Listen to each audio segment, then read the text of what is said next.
treason. It's a heavy word, right? We hear it thrown around all the time, especially when politics get heated.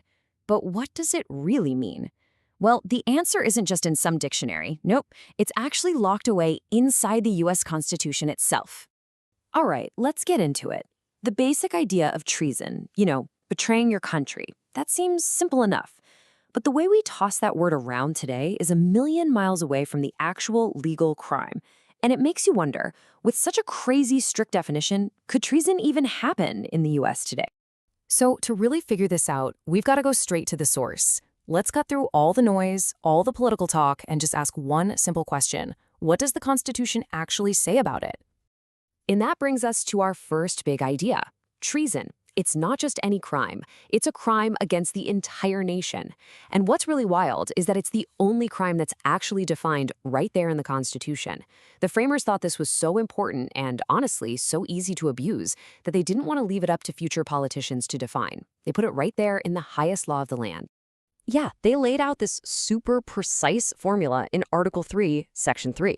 And trust me, this was no accident. They were being incredibly deliberate, and as we're about to find out, they had some really, really good reasons for it. Okay, so here it is, the exact words. Treason against the United States shall consist only in levying war against them or in adhering to their enemies, giving them aid and comfort. Now, you gotta focus on that one little word, only. That's huge. It means there are just two ways and only two ways to commit treason. That's it. Full stop. So, why so specific? Well, this is what's so fascinating. The framers made this definition incredibly narrow on purpose. See, they had just lived through a time when English kings would just slap a treason charge on anyone they disagreed with. It was a political weapon. So this clause, it was designed to be a shield to protect free speech, not a sword for the government to go after its critics. And just to make sure it couldn't be abused, they built in this super strict three-part checklist. First, you need an overt act. We're talking a real physical action, not just angry thoughts or words. Second, you have to prove there was an intent to betray. And third, and this is the real kicker, the two-witness rule. You need two different people to testify they saw the exact same act, or the person has to confess in open court. That is an incredibly high bar. Okay, so you've got this super specific definition and a standard of proof that's, let's be honest, almost impossible to meet. So has anyone ever actually been prosecuted for treason in the US? Well, let's see how this constitutional theory actually holds up when it hits the real world. The charge of treason has popped up at some really critical moments in American history. It was tested way back in the early days of the Republic with the big trial of former Vice President Aaron Burr.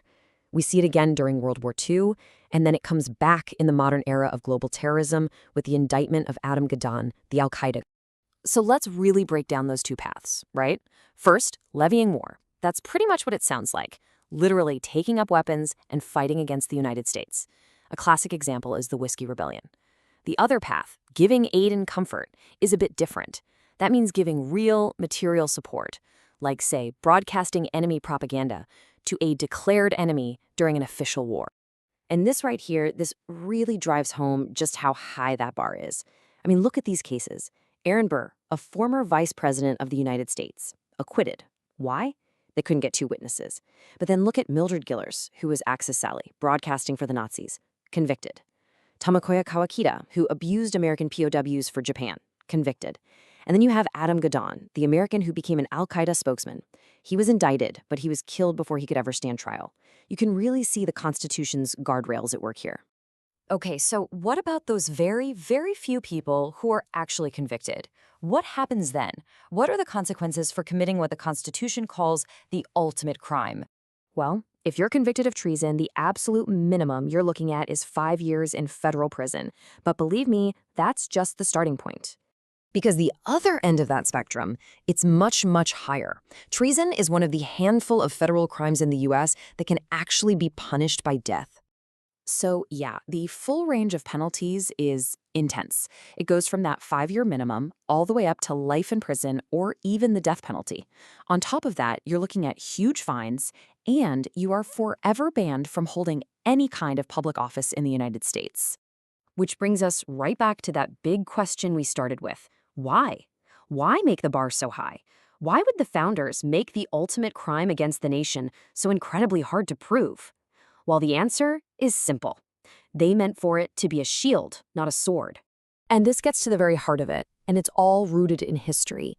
The framers knew exactly how the charge of treason had been used and abused by English kings. They saw it over and over again. It wasn't used to punish real traitors. It was a weapon to silence political opponents, to crush anyone who disagreed with them. And they were absolutely determined not to let that happen in their new country. Look, if there's one thing you take away from all this, let it be this. The Constitution's definition of treason was specifically designed to protect political dissent, not to punish it. The fact that it's so hard to get a conviction, that's not a flaw in the system. That is the system. It's working exactly the way it was designed to protect our liberty. And that really leaves us with one last big question to think about. This constitutional shield, it was created over 230 years ago to protect a brand new, fragile republic. But today, in our world of intense political division and totally new kinds of global threats, does that old shield still work the way it was meant to? That's something worth chewing on.